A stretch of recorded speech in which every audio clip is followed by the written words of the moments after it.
Hello guys, we are back with our next lecture. In this lecture, let us continue with the next topic. Okay, so this is a small topic is nothing but a neutral function, guys. So basically, when you can say a particular function is neutral or not.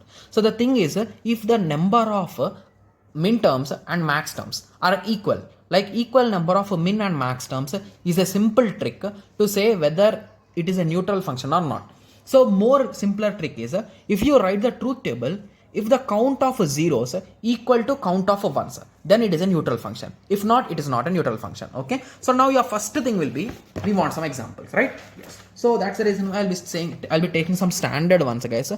So AB. So we know A dot B, that is nothing but AND operation. A plus B, that is OR operation. A X XOR B. Similarly, A X NOR B.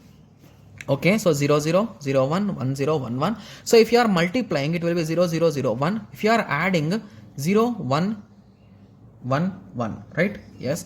If you are doing XOR, you will be counting the number of ones, right? So if it is odd, the result will be 1, right? Similarly, here you will count the number of zeros. If it is even, the result is 1. Got it? I think everyone remembers the statements, right? Yes. So now you compare. So here we are having a 3 number of zeros and only 1 1. Here you are having 3 number of ones and here we are having only 1 1. So these two are not neutral functions.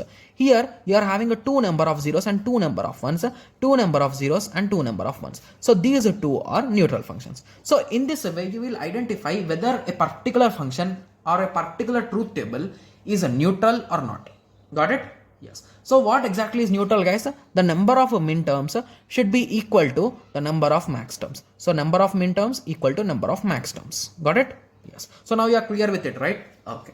So in the next lecture, let us go through the next small topic, that is a self-dual function. So when does a particular function or a Boolean expression is called as a self-dual, guys? So when you can say it exactly, it is self-dual. Okay? Yes. So let us discuss about that in the next lecture.